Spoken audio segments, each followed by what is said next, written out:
જય હિન્દ મિત્રો, આપણે વાત કરશું લેબનાનની.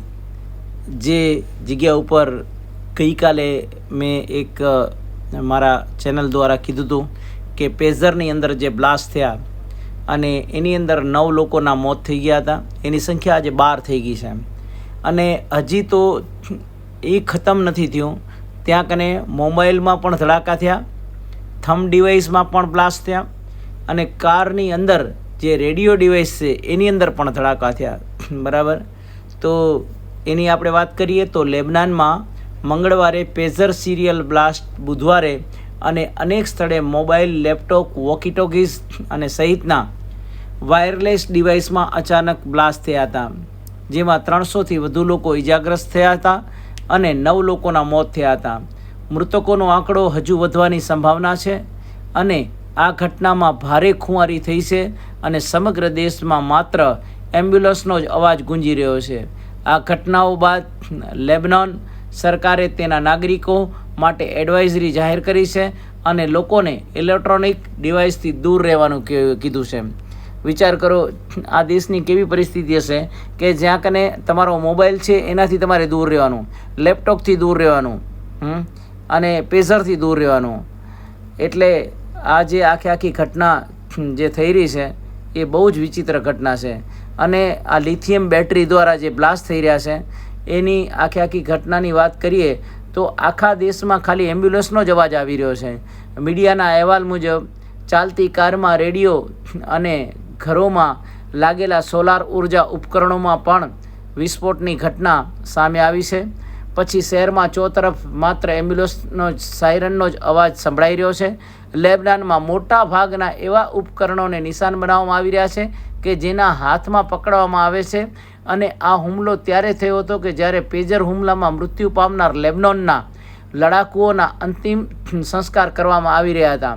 લેબનોનમાં સિરિયલ બ્લાસ્ટ બાદ હિઝબુલ્લાએ ઇઝરાયલ પર પલટવાર શરૂ કર્યો છે અને મીડિયાના અહેવાલ અનુસાર હિઝબુલ્લાએ ઇઝરાયલના કિરિયાત સિમોન પર 20 મિસાઇલો છોડી હતી. જોકે ઇઝરાયેલી સેનાએ કેટલીક મિસાઇલોને નિષ્ક્રિય કરી હતી અને જ્યારે કેટલીક મિસાઇલો ટાર્ગેટ પર પહોંચી અને બ્લાસ્ટ થઈ હતી. જોકે હજી સુધી કોઈ પણ આ હુમલાના કારણે કોઈ ઘાયલ થઈ ગયો હોય એની જે કોઈ પણ નોંધ હજી સામે આવી નથી. અને બીજી તરફ ઇઝરાયેલના આર્મી ચીફ ઓફ સ્ટાફ જનરલે વરિષ્ઠ સૈન્ય કમાન્ડો સાથે બેઠક યોજી હતી અને તેણે ઝડપથી હુમલા અને સંરક્ષણ માટેની તૈયારીઓની જાણકારી મેળવી હતી. નાગરિકોને જાગૃત રહેવા માટે કહેવામાં આવ્યું છે અને ઇઝરાયેલે IDF ડિફેન્સની 20,000 સૈનિકો ધરાવતી 98 ડિવિઝનને લેબનોનની બોર્ડર પર તૈનાત કરવાનો નિર્ણય લીધો છે અને આ ઉપરાંત પેરાટ્રુપર્સને પણ ઉત્તર ઇઝરાયલમાં તૈનાત કરાયા છે.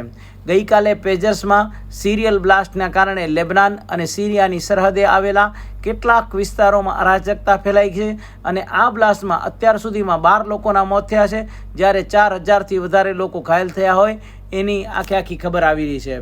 તો મિત્રો, તમને એક વાત અહીંયાથી ખાસ કહી દઈએ કે જ્યારે આ જે આખી ઘટના છે એ ઘટનામાં જે પેજર છે એની શોધ જ્યારે કરવામાં આવી 1949માં, એની શોધ કરનાર જ પહેલાં ઇઝરાયેલી વ્યક્તિ હતો.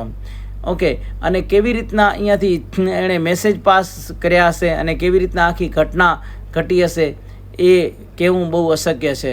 અને આવી રીતે જ્યારે આખી ઘટનાની વાત કરીએ તો લેબનાનની અંદર જે પાછો પણ જે આ બધા મોબાઈલની અંદર અને ડિવાઇસની અંદર જે ધડાકા થઈ રહ્યા છે એની વાત કરીએ તો ગઈકાલે 17 સપ્ટેમ્બરના પેઝર સિરિયલ બ્લાસ્ટ તો આજે 18 તારીખે મોબાઈલ, લેપટોપ, વોકીટોકી સહિતના અનેક વાયરલેસ ડિવાઇસોમાં વિસ્ફોટ થયા બાદ ભારે ખુવારી સર્જાઈ છે, જેમાં અત્યાર સુધીમાં 9 લોકોના મૃત્યુ થયા છે અને 300થી વધારે ઇજાગ્રસ્ત થયા છે.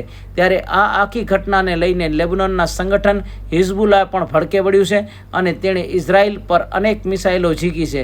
તો બીજી તરફ ઇઝરાયલ પણ સંરક્ષણ મંત્રીઓએ યુદ્ધની જાહેરાત કરી દીધી છે.